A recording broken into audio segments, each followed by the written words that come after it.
Good morning students. आज हम करेंगे BA final year 5th semester भूगोल का सेकंड चैप्टर जो है आर्थिक क्रियाकलापों का वर्गीकरण यानी क्लासिफिकेशन ऑफ इकोनॉमिक ज्योग्राफी। आर्थिक क्रियाकलाप होते क्या हैं? सबसे पहले हम इसके अर्थ और प्रकार के बारे में विस्तार से चर्चा करेंगे।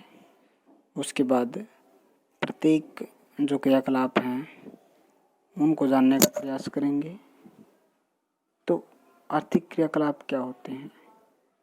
सबसे आसान भाषा में अगर बात करें तो आर्थिक क्रियाकलाप हमारे लिए मानव विकास में सबसे महत्वपूर्ण है, जिसमें मनुष्य उन क्रियाकलापों के माध्यम से आय प्राप्त करता है। तो आय प्राप्त करना आर्थिक क्रियाकलाप कहलाता है, जिससे उसको इनकम प्राप्त होती है। विश्व के बहुत सारे भागों में सामाजिक वातावरण में मनुष्य ने आर्थिक क्रियाकलापों को बढ़ाया है और मनुष्य की यही आर्थिक क्रियाकलापों में अलग अलग क्षेत्र में अलग अलग भिन्नता भी पाई जाती है। किस प्रकार की वातावरण की जो परिस्थितियां हैं उनके अनुसार मनुष्य के आर्थिक क्रियाकलाप निर्भर करते हैं। किस प्रकार की वहाँ भौतिक वातावरण है, सामाजिक वातावरण है, तो उसी प्रकार से आर्थिक क्रियाओं में परिवर्तन होता रहता है। तो मुख्य रूप से हमने आर्थिक जो क्रियाकलापों को 5 भागों में बांटा है। सबसे पहला है प्राइमरी एक्टिविटी, जो प्राथमिक क्रियाकलाप है। दूसरा सेकेंडरी एक्टिविटी, जो द्वितीयक क्रियाकलाप है। तीसरा तृतीयक क्रियाकलाप हमारा है। चतुर्थ क्रियाकलाप उसके बाद, और अंतिम जो है पंचम क्रियाकलाप। तो इस प्रकार से 5 जो क्रियाकलाप हैं हमारे वो मुख्य रूप से हैं। तो इस लेसन के अंदर 5 क्रियाकलापों का विस्तार से अध्ययन किया जाएगा। तो प्राथमिक क्रियाकलाप को सबसे पहले हम अध्ययन के रूप में लेते हैं। जो प्राइमरी एक्टिविटी है वो सबसे ज़रूरी जो बात है पर्यावरण पर निर्भर है। यानी इस एक्टिविटी के अंदर इंसान मनुष्य जो है डायरेक्ट पर्यावरण से जुड़ा हुआ होता है, प्रत्यक्ष रूप से पर्यावरण पर ही निर्भर होता है। उसके भोजन की जो ज़रूरतें हैं वो पर्यावरण से प्राप्त होती हैं। वे क्रियाकलाप जो मनुष्य प्राकृतिक संसाधन के कच्चे रूप में प्रयोग करता है, प्राप्त करता है, ज़मीन से पैदा करता है, जैसे जल से मछली पकड़ता है, इन्हीं चीज़ों से अपनी ज़रूरत पूरी करता है, तो प्राथमिक क्रियाकलाप में आता है। इसके लिए सबसे जो महत्वपूर्ण कार्य हैं वो आखेट करना, भोजन संग्रहण करना, पशुपालन करना, मछली पकड़ना, वानिकी करना यानी वनों से लकड़ियाँ कंदमूल इकट्ठे करना, खनन करना, कृषि कार्य इत्यादि जो व्यवसाय हैं वो प्राथमिक क्रियाकलाप के व्यवसाय हैं। उसके बाद प्रारंभिक जो क्रियाकलाप है उसका आधारभूत जो कारण है मनुष्य की क्रियाएं प्राथमिक क्रियाकलाप कहलाती हैं। कि मनुष्य जो जो एक्टिविटी जमीन से जुड़कर करता है वो प्राथमिक क्रियाकलाप कहते हैं। आदि मानव ने सबसे पहले प्राथमिक कार्यों से ही अपना जीवन का निर्वाह किया था। क्या होता है चरवाही जीवन? तो चरवाही जीवन वो ये कि डायरेक्ट जो हम पेड़ पौधों से कंदमूल इकट्ठे करते हैं, भोजन प्राप्त करते हैं, जीव जंतुओं का बिना पाले उनका शिकार हम करते हैं, तो वो सारा का सारा हमारा प्राइमरी एक्टिविटी में आता है। जैसे मछली पकड़ना, उसका खाने के रूप में प्रयोग करना, पशुओं का शिकार करके उसको खाने के रूप में प्रयोग करना, ये सारा का सारा। अन्य शब्दों में बात करें तो अन्य शब्दों में यह है समाज रहित आरंभिक जीवन में भोजन का अन्वेषण है। किस प्रकार से भोजन का आविष्कार उन्होंने किया है, तो वो ज़रूरत की चीज़ें प्राथमिक एक्टिविटी में आती हैं।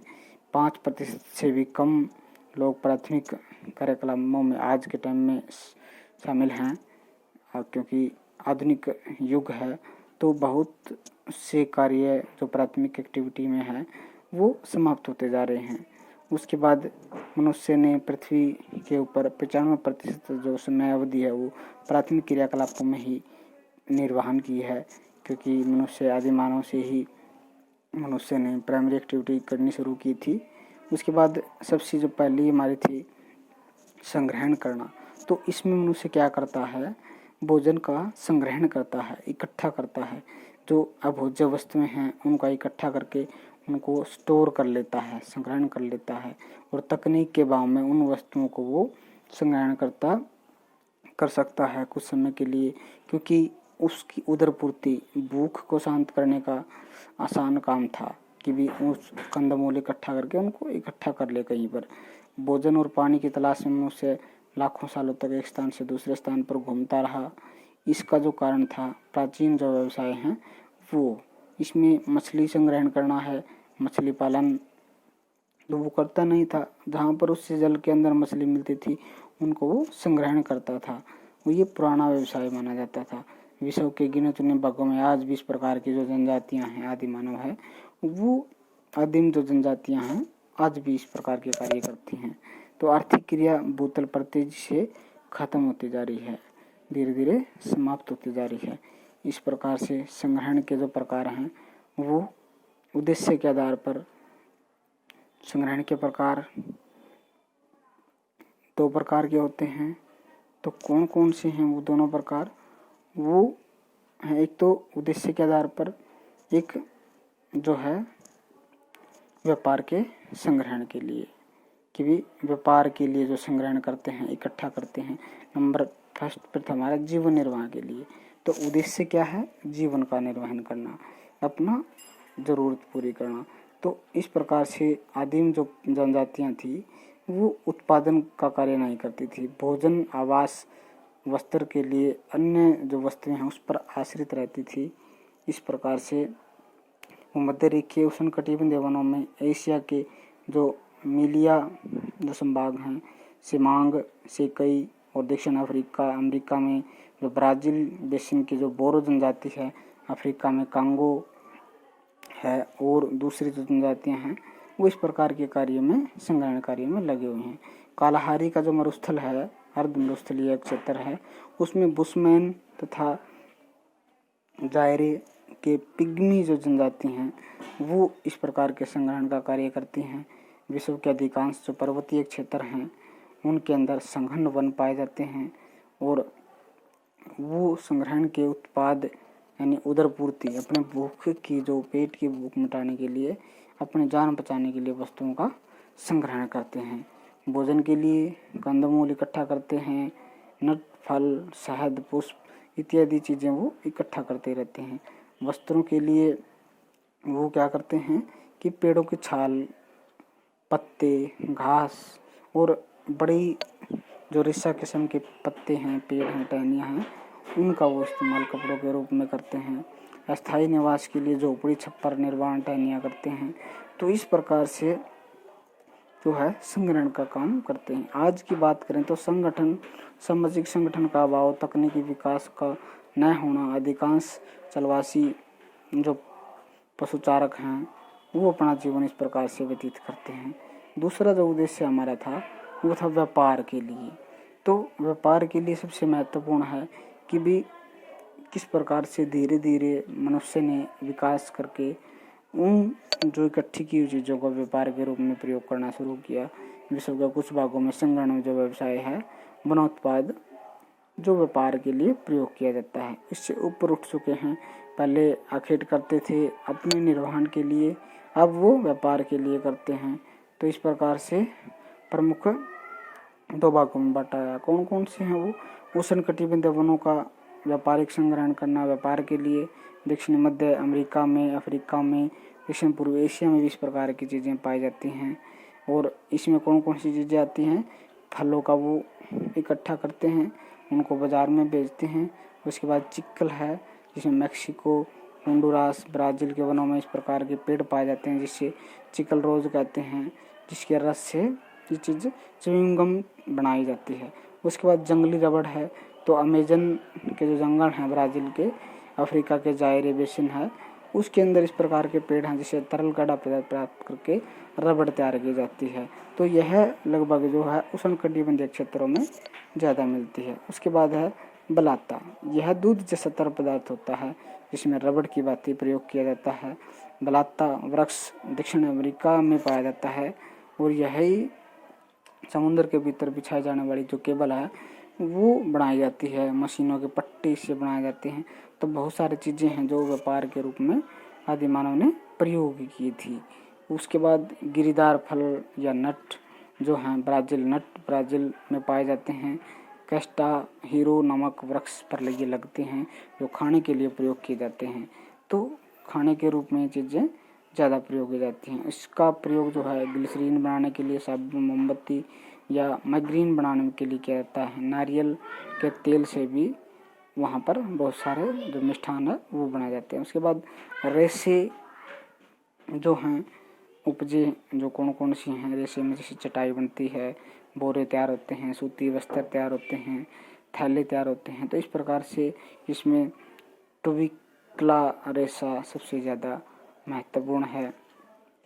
तो इसकी बात करें औषधियों की तो बहुत सारी दवाइयाँ मलेरिया के उपचार के लिए या दूसरी बीमारियाँ उनके उपचार के लिए पेड़ पौधों का इस्तेमाल किया जाता था, औषधियों का इस्तेमाल किया, जिसमें आंवला है, जायफल है, मेथा है, बहुत सारी जो चीज़ें हैं उनका प्रयोग व्यापारिक रूप में किया जाने लगा। उसके बाद टैनिन है, चमड़ा साफ करने के लिए जो प्रयोग किया जाता है। मैंग्रोव और बबूल के जो वन हैं उनसे ये प्राप्ति होती है। खालों पशुओं की और चमड़े के शोधन के लिए रंगों के रूप में इसका प्रयोग किया जाता है। उसके बाद गोंद या लाख जिसको हम बोलते हैं, गोंद बबूल, डाक और सेमल के पेड़ों से प्राप्त होती है। लाख का जो पेड़ है वो कीड़ों से प्राप्त होती है लाख, और बबूल, डाक, खैर, शीश, बरगद जैसे पेड़ों पर ये चीज़ें पाई जाती हैं।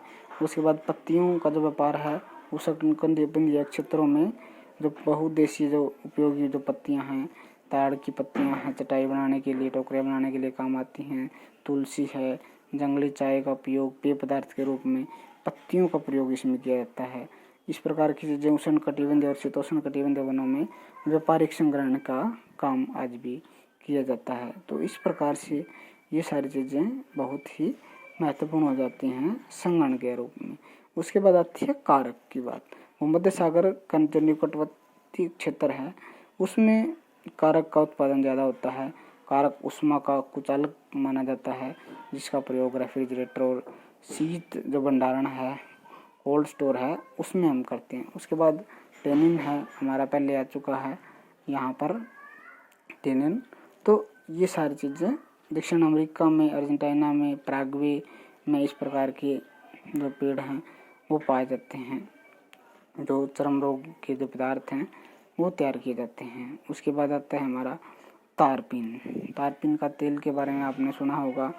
तो यह एक चीड़ के वृक्ष से प्राप्त किया जाता है। रेजिन को गर्म करके तारपीन का तेल निकाला जाता है और शेष भाग को बरोजा कहा जाता है। जो बच जाता है तेल निकालने के बाद उसको क्या बोलते हैं, बरोजा। इसके अतिरिक्त की हम बात करें तो डामर और राल भी प्राप्त की जाती है। इन वनोत्पादों का उपयोग रंग रोगन, वार्निश, कीटनाशक पदार्थ बनाने में, कागज, गत्ता, साबुन इत्यादि बनाने में इनका प्रयोग बड़ी मात्रा में किया जाता है। उसके बाद आती है हमारी बदलाव की बयार। आधुनिक जो समय है उसमें भोजन का जो कार्य है विश्व के बहुत सारे विभागों में बाजार वनोन्मुखी और वाणिज्यिक भी हो गया है। कि भी धीरे धीरे आदिमानव से मनुष्य ने अपने बदलाव करने शुरू किए, भोजन का संग्रहण करना शुरू किया और उससे उनके अंदर कुछ बदलाव आया। तो उन्होंने बाजार की ओर अपना मुख किया, व्यापारिक जो है वो उन्होंने काम करना शुरू कर दिया। तो इस प्रकार से जो बदलते समय के साथ उन्होंने चेंज किया अपने आप को, वो काफ़ी महत्वपूर्ण था। तो अब जो है उनकी जो तकनीक संग्राहक कीमती जो पेड़ पौधों की पत्तियां हैं उनके रूप में बाज़ार में बेचने लगे, और आजकल जो पौधों की जो वैरायटियाँ हैं तो वो सारी उनके लिए काफ़ी महत्वपूर्ण होती गई और विशिष्टीकृत उपयोग होने लगा उनका। उदाहरण के रूप में कुनैन और कारक बनाने तथा चमड़ा तैयार करने के लिए पत्तियों का जो उपयोग है वो पेय पदार्थ के रूप में, दवाइयों के रूप में, फाइबर के रूप में और वस्त्र और नट के रूप में, जिसे दृढ़ फल भी हम कहते हैं, तेल बनाने के लिए प्रयोग किया जाने लगा। रबड़ के जो तने हैं, बत्ता, गोंद और बहुत सारी चीज़ें उसे पेड़ से प्राप्त की जाने लगी। और भविष्य इनका कैसा हुआ कि भी संग्रहण का जो भविष्य है, आज विश्व स्तर पर भोजन संग्रहण का एक महत्व नहीं रहा है, क्योंकि बड़े पैमाने पर हम उत्पादन करना शुरू कर दिया है हम लोगों ने। तो वो चीज़ें अब जंगलों से शिकार करके उनका संग्रहण करना, कि कंदमूलों का, पशुओं का, तो वो चीज़ अब नहीं रही है। विश्व बाजार की बात करें तो प्रतिस्पर्धा इतनी ज़्यादा हो गई है, तो उत्पाद जो है वो पिछड़ चुके हैं, पीछे चले गए हैं। तो बेहतर गुणवत्ता और कम दाम वाले जो कृत्रिम उत्पाद हैं, उनकी जो प्रबंधनीय है वर्षा वनों में भोजन करने वाले समूह ने ले लिया है। तो वो सारी चीज़ें हमारे लिए काफ़ी महत्वपूर्ण हो जाती हैं। उसके बाद था हमारा आखेट करना, हंटिंग जिसको हम बोलते हैं। आखेट का अर्थ क्या होता है? वनों से जानवरों का शिकार करना या जल से मछली और सील जैसे जंतुओं को पकड़कर इकट्ठा करना आखेट कहलाता है। और मनुष्य की इस जो आखेट की प्रक्रिया है वो काफ़ी महत्वपूर्ण होती है और संग्रहण के लिए एक नई पद्धति उनको दिखाई देती थी।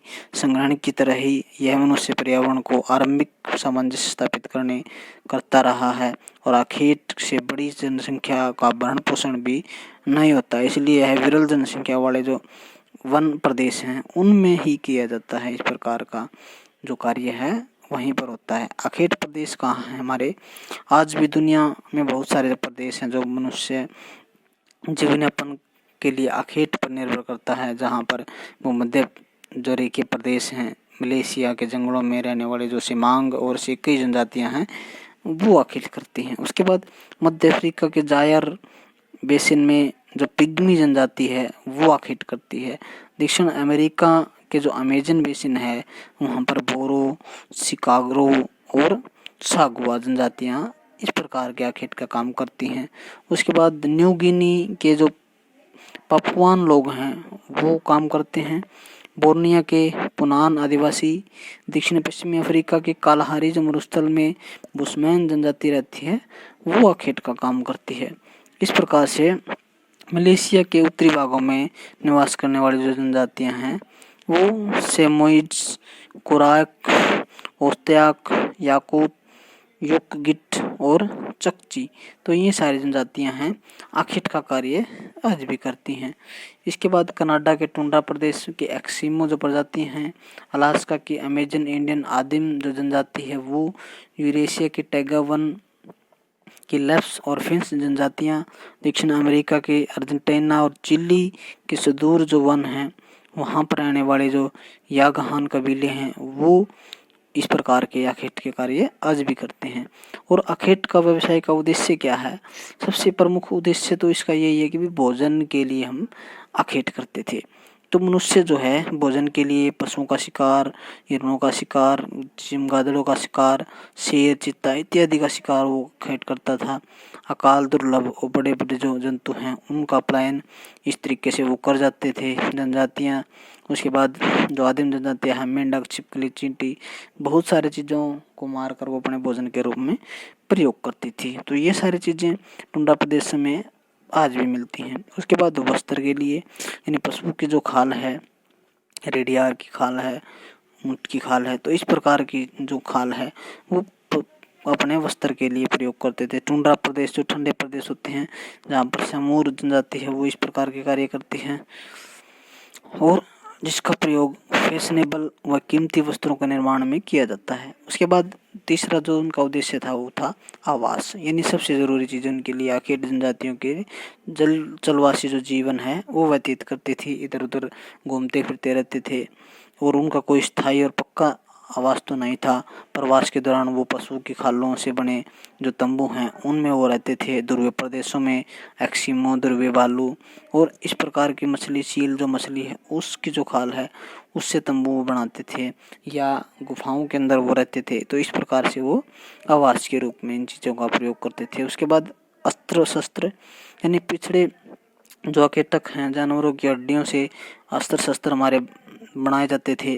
टुंड्रा और टैगा जो प्रदेश है, एस्किमो जनजाति है, कालाहारी की जो बुशमैन जनजाति है, जायर के पिग्मी जो जनजाति हैं, तो ये आखेट के लिए पशुओं की हड्डियों का प्रयोग करते थे और उपयोगी वस्तुएं बनाते थे। उपयोगी वस्तुएं कौन सी थी इसमें?